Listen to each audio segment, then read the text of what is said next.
We want to talk with you about the books that feed your imagination and the vices that spark your soul. We drink, we curse, we read things.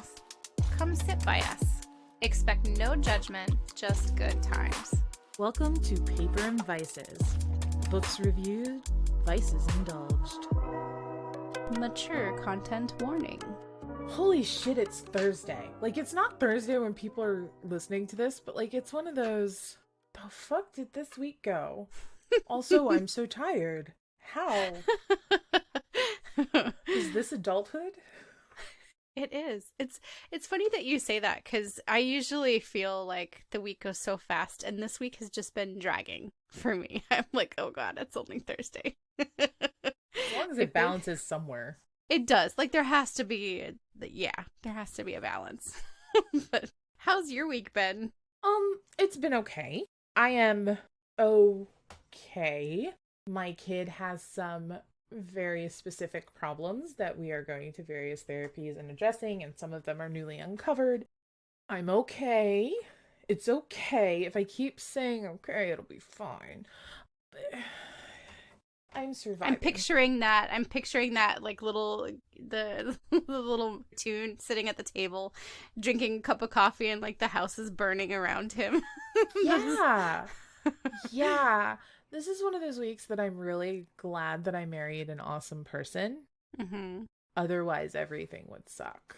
Like, if I faced these issues with a spouse like my mom has, life would be shitty.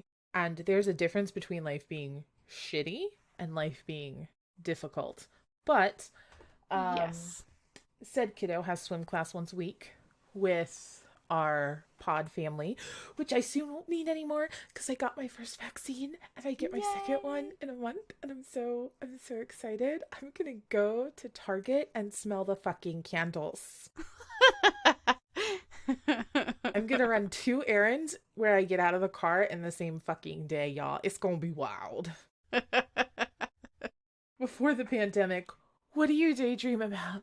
Going on exotic vacations. After the pandemic, what do you daydream about? Working in a coffee shop where other people are having conversations. Like, I sent you in the Valkyrie a picture of this. When they reopen, I have a Starbucks and a table that wasn't open when everything started, picked out to go sit in and be like, I'm gonna sit here and do work things. Yay! So, our pod family, the mom brought me coffee. And however crappy your day at moment life is, and it's not really that everything is crappy, it's that things are a normal level of life difficult, and my ability to deal with them is not as sound as it was in, like, even October. Like, if I had to have a major medical intervention right now, and I'm not saying I did super great in October, but I was okay, I would not do as well as I did in October. Like, it's been 8,000 years since we've been home, and I am a solid stay-at-homey. I am introverted. I can't go to Ren Fair, and I love Ren Fair without a week's mental preparation. I'm tired of it. I'm tired of all the things, and it's normal life, but I'm kind of done. Yeah. So she brought me coffee, and I don't really care how shitty your day is. A friend who brings you coffee makes it better. Yes, 100%. I think one of the biggest pandemic things is that I had a lot of systems in place to care for my mental health and give me space when I was having a hard time for the sake of my husband and my child. And those have been disrupted, or the guilt I feel for taking those breaks has increased through fault of no one but myself. No one but myself. It's so weird because, like, just talking to different people, I don't know who I was talking to the other day, but it was somebody I hadn't spoken to in a while, and like just talking to this person, there were like little subtleties in the conversation that really pointed out how long-term, like there's going to be a lot of long-term impacts mentally of this Yes. whole thing. And we're not even fully out of it, No. So it'll be, No. yeah, I don't know. It's all crazy. So what are you reading? I am reading Crown of Coral and Pearl by Mara Rutherford. And I'm like halfway in. It's really good. It's very well written. And you can see hints that there's going to be a romance at some point, but I don't think it's going to overshadow everything. Like, it's not a romance story. It's a girls have an adventure story. Okay. There's intrigue, there's politics. These two twins, Nor and Zadie, are born in this village of like 500 people. It's not an island, it's like a floating village, and the islanders are not allowed to touch land because of stupid shit that happened a long time ago that everyone should have gotten over a long time ago. But I mean, people being healthy and getting through their shit rarely leads to a good fantasy novel. True. You make a good point. If there were therapists in Middle Earth, who knows? Or at Hogwarts. How the fuck did Hogwarts not have, like, so many staff therapists? Like, oh, every year we find Voldemort on campus and people die. Maybe the kids should talk about it. I'm just saying, we're seeing a lot of evidence from that Malfoy kid that maybe there's shit going down at home.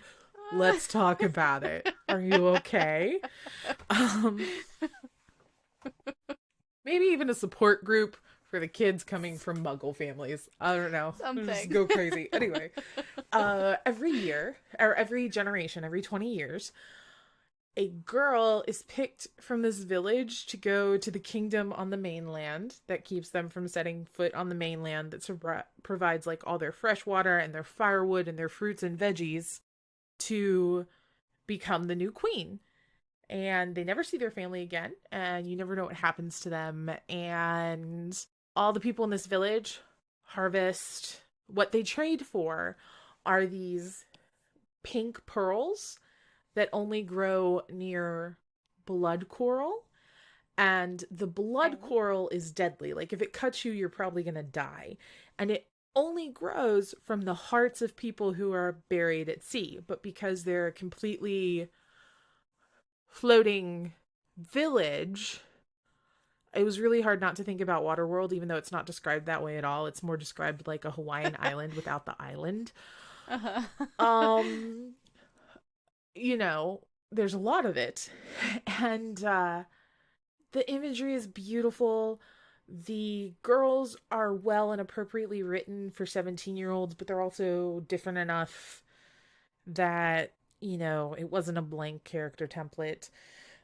So there's twins, and obviously the one who is in love with the boy in the village and doesn't want to get picked to be the new queen and leave her family forever is picked to be the new queen and leave her family forever. And the twin that does want to go on adventures and isn't in love with anybody in their town isn't picked because she has a tiny scar from blood coral where she cut herself saving her beautiful, perfect twin sister who was picked to be the queen 7 years ago. But the blood coral didn't kill her because it was such a small cut. Even then, she was unconscious for days. And then she gets to, and so, they lived on the ocean. So like water, air, and sunshine was their life. And so, surprise, surprise, shit happens. They switch places. The girl that wants to go ends up going, pretending to be her sister Zadie. So Nora ends up going, pretending to be Zadie. And she, which is in the synopsis, so I'm not giving spoilers. She gets to the castle, and I'm right at this part where, like, she's met the prince, and shit is off. Like, I don't know if he's a vampire. I don't know if he's just an evil son of a bitch. But shit is not cool. Apparently, the previous girl from their village that had been sent 20 years ago was murdered, and no one told them. And no one knows where her body is. And the prince, creepy, is just casually like, I assume it's in one of many of the empty chambers of this here castle that we carved into the mountain. And it's cold, and it's dark, and the hallways are lit with magic moss. It's just, it's getting real good and real creepy. I appreciate it. Yeah. Yeah. Yeah, it's like Moana meets The Little Mermaid meets... and now we're in a classic weird white people in a dark castle fantasy with glowing moss. Okay, I'm here for it. I'm tracking. Okay. And it's funny because... So she was born on the water, and she's lived in a floating house and on boats her whole life. And they tell her when she's getting ready to go, she's like, you will experience land sickness when you get back on land. Or when you go to land. Nothing moves. I'm just like, oh, yeah. Yeah. So anyway, it's you get really off a good. cruise boat. There's a sequel. I am not more than halfway through the first book, but I will definitely be reading the sequel. And, you know, the dialogue's good. The imagery's good. The storyline with the vampire, like, and I'm not saying he's the vampire, I'm just saying there are tendencies, like, he's very pale and his cheekbones are too prominent. Probably a vampire. Probably. He's doing some nefarious things for sustenance. It's very interesting and very good, and already the character development and sacrifices and things, and it's well edited. God, I love a beautifully edited book. So, highly recommend. Probably going to end up being a solid 4 stars for me. Nice. And I may end up getting drunk and sending you a copy at some point in the next month or so. What are you reading? I'm going to use air quotes that nobody can see. I am reading The Orchid Throne by Jeffy Kennedy. And I do the air quotes because I'm doing it on my audio book. So Victoria's been talking about Jeffy Kennedy for a while, and I know you've talked a lot about a couple of her books. Mm-hmm. And I was like, okay, I will try one. Hell yeah. It's really cool. The person who they chose to read it has this fucking amazing voice. Like, she's got like this British accent, like a very slight British accent. And for some reason, it fits the story very, very well. I can see that. So I'm having no issues getting into it. One of the things that sticks out is just how this kingdom here's the bad thing about doing audiobooks is it's harder for me to remember names. Conry. So there's Conry, and then there's Leah.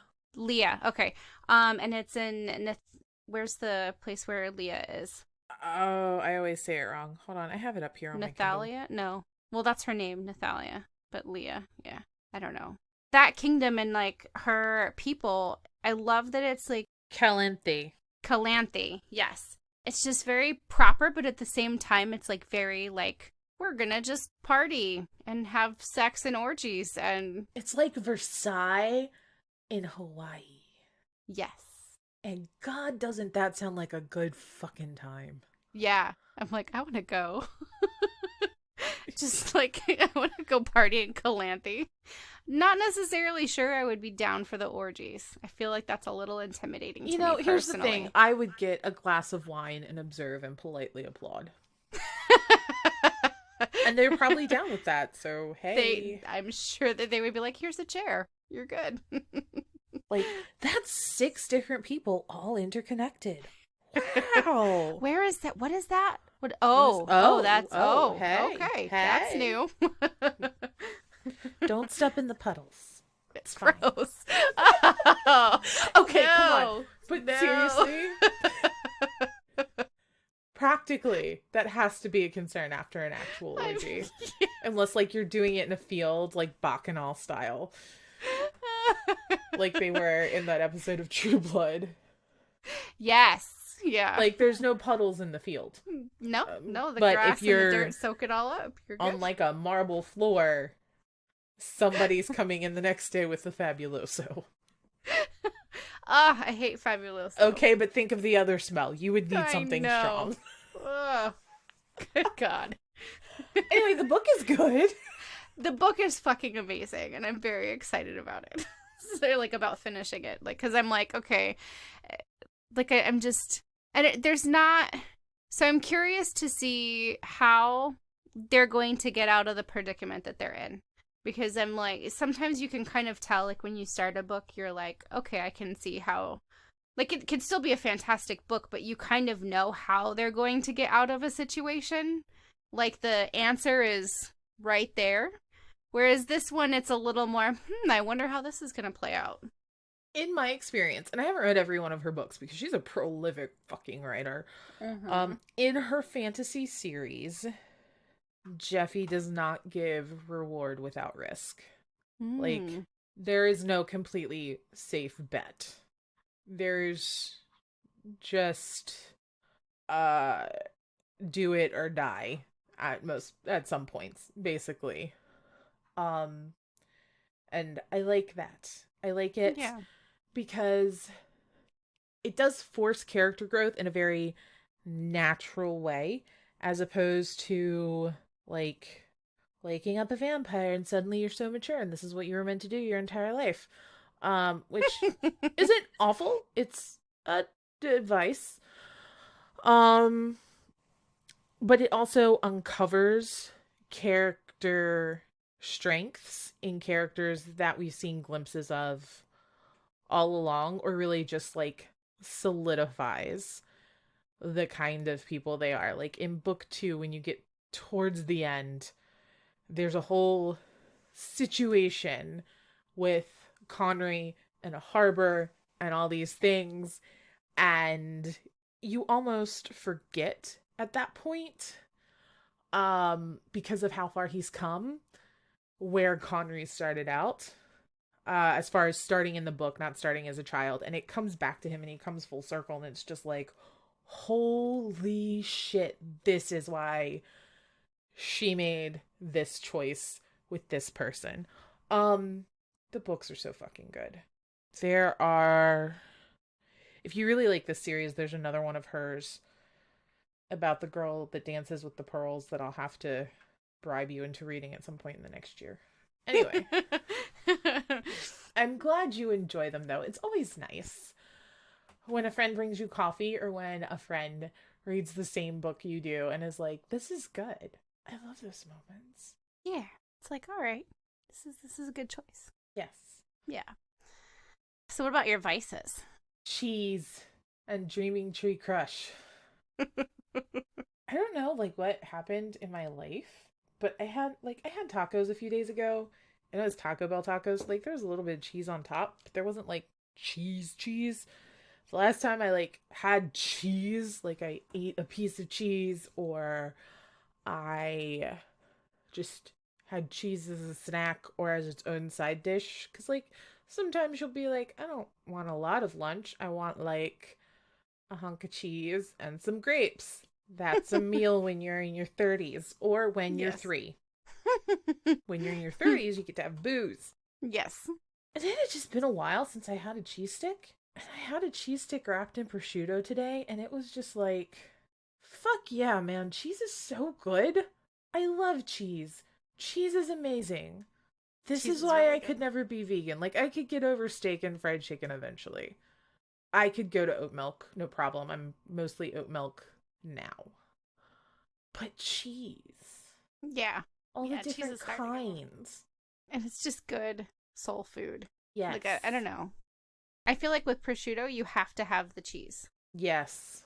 Yeah. Prosciutto by itself is a little too overpowering. But with cheese, it's, like, perfect. Yeah. It's because it's so salty.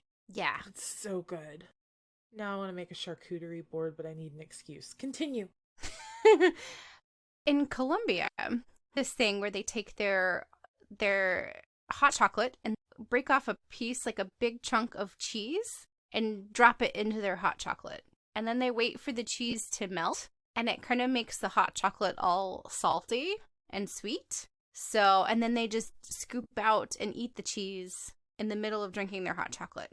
My husband loves it. I think it's, like, it sounds like it could be one of those, oh, that sounds tasty but weird things. But I haven't been able to. to do it. I'm okay. I can't. All the times your husband has cooked for my fat ass.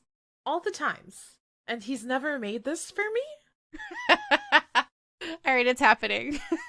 Okay. It needs to happen. And you have it with a pan de bono, which is like this cheese bread. So good. Yeah. Yeah. Yeah. Yeah. Yeah. I feel like cheese and chocolate could be like its own food truck.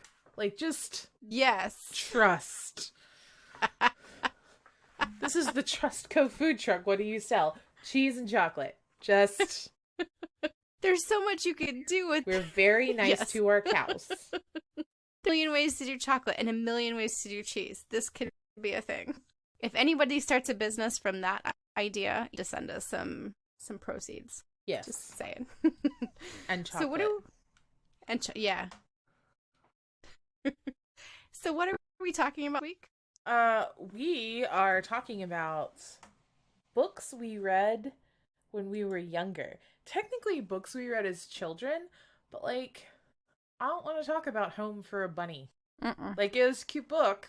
I want to talk about Little Monsters Home or all the Bernstein, Bernie bears clean their dirty room.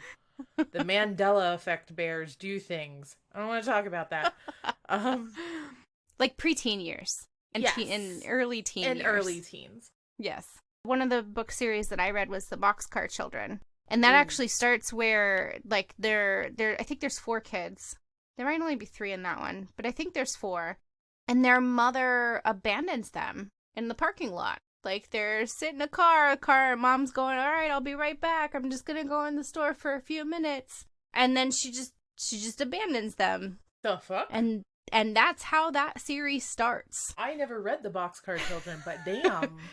Yeah. So damn. Then that's how they end up in the boxcar, because they realize that, okay, their mom has disappeared and quote disappeared, but yeah, she's fucking bitch abandoned her children.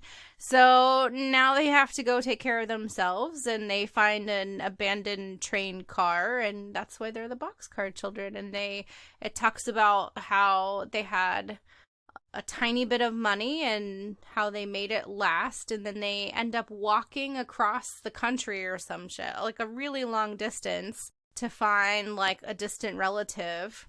So like, it's a fucking traumatic story, but I remember just loving to read about how they were just so resourceful and how they really tried to, like, had to be creative with the resources and how they found food and all this other stuff. So, yeah. Wow. And I'm thinking about it now and I'm like, that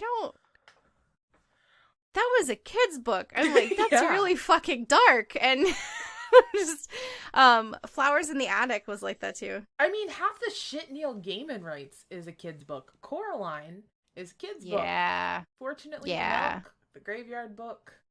Yeah, those are kids' books. And I'll let my kid read them, but probably not until she's 9 or 10. Yeah, not this year. Well, and Roald Dahl, like, Charlie and the Chocolate Factory is trippy. A little dark.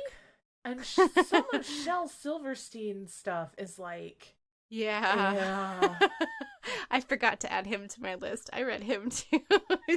Like, it's a great introduction to poetry and art and stuff for kids, but like some of the shit you read as an adult and you're like, that man needed a hug. Maybe a couple inpatient stays, and I'm not judging. I've considered them for myself, but yeah. And then you read The Giving Tree and you're like, the boundaries tree. Let's have the boundaries tree. Oh, yeah. That book made me cry. It makes me cry. Someone went back and rewrote it, like filled in the pages about the tree having healthy boundaries and both of them being better at the end for it. And I was like, that's nice. I felt better after it. Like, I didn't realize I had been carrying this grain of anxiety for the poor fucking Giving Tree for so long. But it put it to rest. It was good. I'm gonna have to find that and read that. I'll send it to you later. Yeah. But you read it as a kid and you're just like, yeah, mom will chop off your arms to give me a place to sit. That's fine. And then you read it as an some people are. And then you read it as an adult and you're like, the fuck? Yeah. Don't do that. That's terrible. And then at the end, the boy doesn't have a tree. He just kind of Yeah. has to live with himself going, tree, why'd you let me become this rotten person? Like, it's not what it says, but Yeah. uh, we Good both read heartwarming Nancy story. Drew, Yes. which Yes, I we have did. commented before is the stories of a privileged white girl breaking the rules and suffering no consequences. That said, fucking loved the books.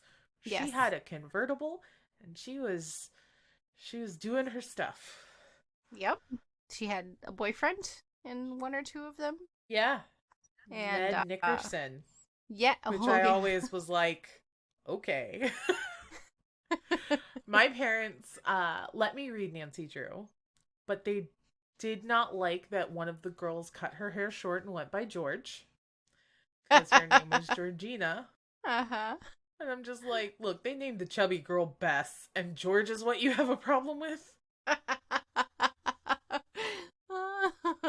In the newer Nancy Drew, so I read all the old ones, but in the newer Nancy Drew books, like the modern paperbacks that came out in the mid 90s, Mm-hmm.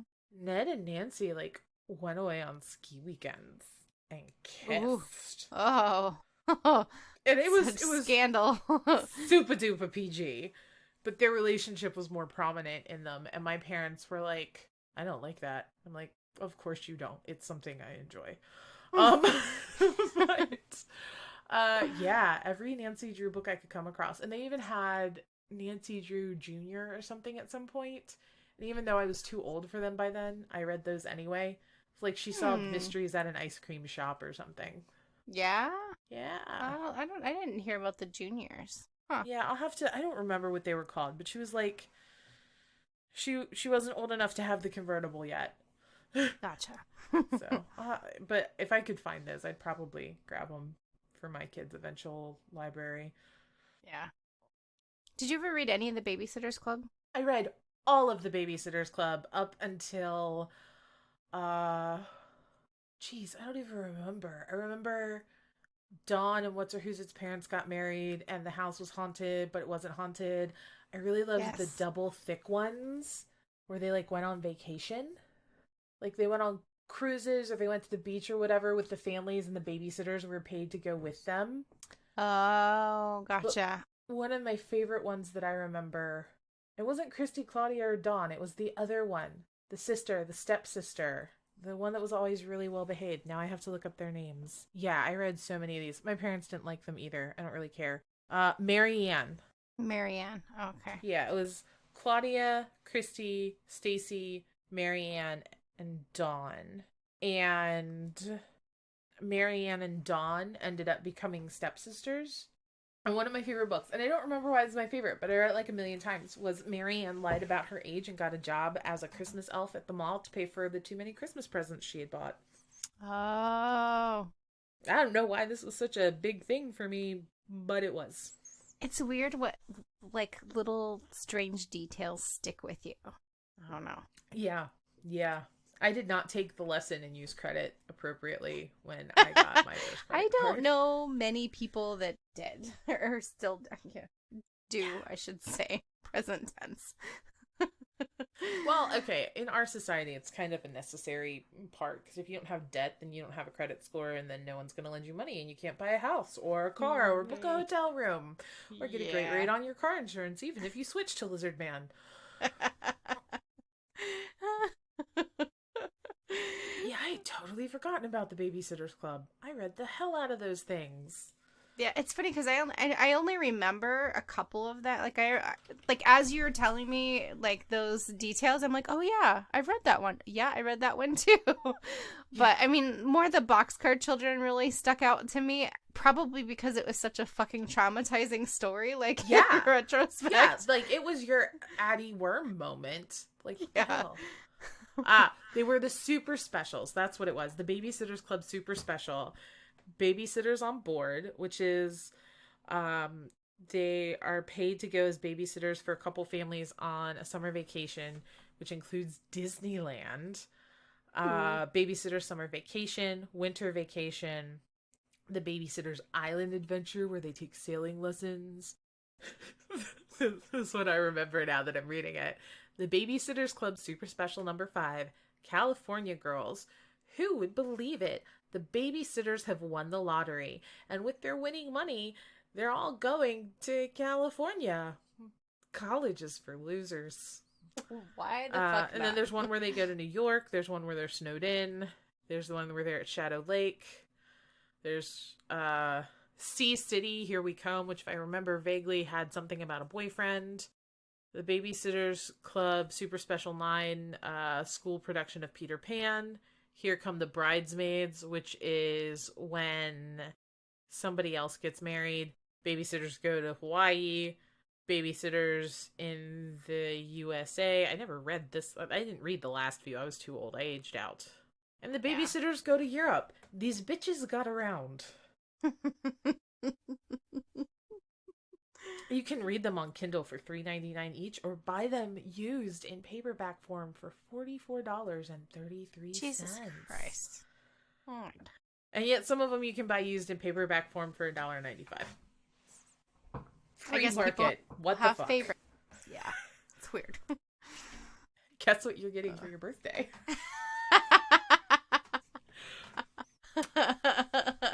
Nostalgia in a box. Yeah. Dude. Ann M. Martin. Apparently they're republishing them too, like with new covers. Because these are all, I'm recognizing them. Claudia and the New Girl, Logan Likes Marianne, Boy Crazy Stacy, but now they're graphic novels. Ooh. Yep. Oh.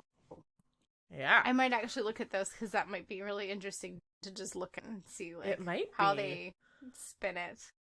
But I don't know.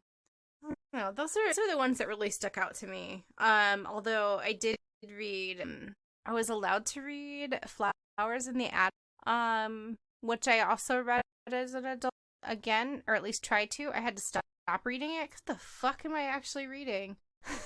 Didn't they like drink each other's blood to not die? At one I point?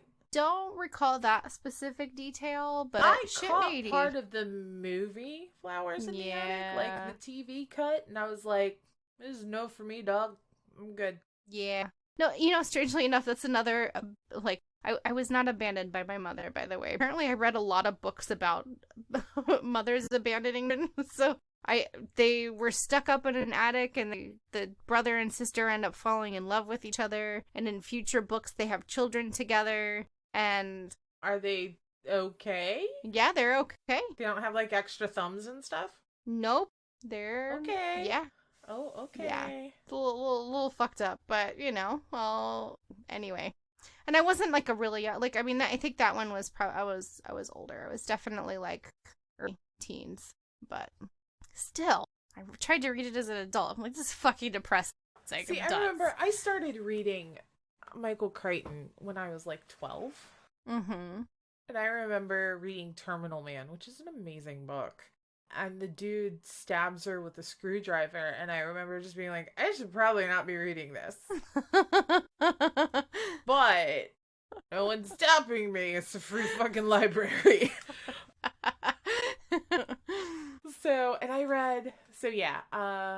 Michael Crichton, I cried big ugly sobs when he died.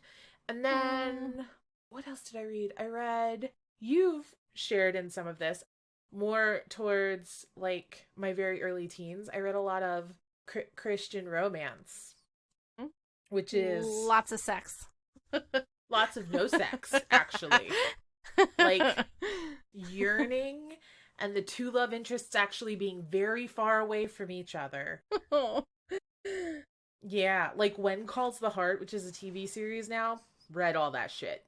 All of it. And so I went through the first season or two of the series, and I was like, this is not the thing. This is not what happens. Oh, no. But it was good. I read all of One Calls the Heart, which was by, I believe, Jeanette Oke, who wrote A Gown of Spanish Lace. A Gown of Spanish Lace was one of my favorite books for a really long time, until I realized I wasn't going to marry someone who would shoot a bastard to save my life. Like, I'll die for you, but I won't kill you. Well, how's that going to help? Then you're going to be dead, and there's still a bad guy. We need to talk. Like, you should love me enough for a little bit of soul stain. Like, a little. And then, Beverly Lewis, who writes Christian Amish romance, which is a whole thing. This is a thing. Like, a whole thing that one day I need to drag you into, because I just need you to understand that I read the postcard and the sequel, The Crossroads. No, The Crossroads and the sequel, The Postcard. And, like, this book fucking starts with this woman being blind because their carriage was in an accident with a car, and her husband is dead, her son is dead, the baby she was pregnant with was dead, only her daughter is alive, and she's so traumatized she went blind. Like, they don't know why she's blind. She was just so traumatized she went blind. And there's, like, Amish hoodoo witch doctor and this nice Englisher man that comes to stay at her parents' inn that she falls in love with, and he's like, blind widow lady, I love you so hard, I'm gonna be Amish, bitch, you better see my beard, just wait. Except she couldn't, and then she could. It's the whole thing. And I was like, okay. And then I realized you can read actual romance novels where at some point they just get their dicks out and things move a little bit faster. There's a whole thing with like a postcard and a desk, but she's blind, and I just, it was a thing. There are a plethora of Beverly Lewis Amish PG angst books. There's this whole thing about shunning, like a red-haired Amish girl who was adopted, and it was this big secret, and she fell in love with this boy, but then the boy drowned while he was on Rumspringa, and so then she leaves her little Amish community, to find her real mom and her real meaning in life, and she tries on Englisher clothes, and then she finds out he wasn't really dead. He just let her think that he was dead for years. Excuse me? Yeah, and like when she leaves the Amish community is like on her wedding day to the widowed bishop and his 8,000 kids. Like, she wasn't marrying the 8,000 kids, but they were going to become her kids too. And she's like, she stands up and she's like, I cannot marry your brother and crass the Bishop Yoder. And then she runs away and she takes her hair down. And, Jesus Christ, this is really dramatic. I'm like gonna dramatic. Start eating some popcorn here, like, Jesus. Yeah. And so she works as a maid for her biological mom, who's a very rich lady. And the reason she gave her kid up for adoption to an Amish couple is because she wasn't married. And apparently she was on a limo ride in Lancaster and she saw Amish kids picking strawberries or some shit. And she's like, I want my baby to pick strawberries. So she just gives it to this Amish family that just ended up having a stillbirth at the hospital the same day. Oh. And her Amish mom couldn't get rid of her little satin baby gown that her birth mom had made her. And then, like, it's a series of movies on the Hallmark Channel, by the by. So she leaves the wedding and she leaves Bishop Yoder at the altar, and like there's so much detail about Amish weddings and they sound so terrible, like things people only put up with for the food. And then she goes to work as a maid at her rich biological mother's house because her rich biological mother is dying and she just wants to get to know her even if she doesn't know her as her daughter. And then some other woman shows up claiming to be the Amish adopted girl. Oh, bitch, no. Mm-mm. And there's a whole thing. And then the not dead first love shows up. And there's this whole thing about how, like, she was never a good Amish girl because she always played Daniel's guitar and guitars were forbidden. And yeah, this is the shit I read. And we see that my taste just kind of continued on the same path, except for instead of being Amish now, it's fairy men. It's fine. Yeah, so that's what I read. Yeah. Good times. It was, I mean, you know, it was fine because it was Christian. It was Christian. It's fine. Yeah. It's fine. It's Christian. It's okay. It's not sex unless there's penetration. It's all right. Yeah. Jeez. Oh my god. All right. There was other stuff I read. I know there was, because I went through like 2 to 4 books a week. But those are what really stick out to me. And I got into the whole Christian romance genre. And I remember reading book after book, just hoping for like at some point just hoping for an open mouth kiss before wedding vows. Never, that doesn't happen. Um, but they were, for what they were good. Um, and so I want to hear about the moments that stuck out to you in books. Was it, were you also like, what the fuck when someone put worms in Addie's mouth? Were you kind of horrified as an adult that you were allowed to read the Boxcar Children? Did your mom let you read Flowers in the Attic and now you have questions that you want to ask with a therapist present? Again, Lee's mom is a wonderful woman and I love her. But my kid is not allowed to read Flowers in the Attic because telling her she can't will totally work. So yeah, we totally want to hear from you. What you've remember and what stuck with you and kind of shaped what you're into now, because you can definitely see how our tastes evolved to where they are now, and that's always really cool. We have a Patreon. Yay! That we don't really pimp because we're bad at it. But you're obviously listening for a reason, and if you would like to help support this insanity, it's not cheap to make a podcast, surprisingly. Like, nope. I know some people are like, you can just use this free thing and talk into your phone. Sort of, but not really. Not really. And God, good edibles aren't cheap. I'm just saying, they're not. You pay for quality. So if you want to support us on there, that'd be great. There's lots of behind the scene content, conversations, what a full frame of Bookstagram actually looks like when your cat's attempting to assist you. You can get some cool swag. We have sparkly pins. We have stickers. We are still selling mugs if you want one, because we like mugs. You can find us everywhere, all the social platforms, except for TikTok. And we would love for you to let us know what your thoughts are and pop on and take a look at what's going on there. But in the meantime, don't be an asshole, smoke a joint, and take care of yourself. This has been a production of Paper and Vices, copyright 2021. This episode is presented for entertainment purposes only, and any vice should be pursued only within the legal boundaries, common sense, and personal responsibility of each person. Please check your local laws. The views and opinions expressed on this podcast are those of the individual hosts and guests only, and do not in any way represent the views of Paper and Vices LLC or any named persons, nor should they be considered personal, medical, or legal advice. Previous episodes and other commentary can be found at paperandvices.com.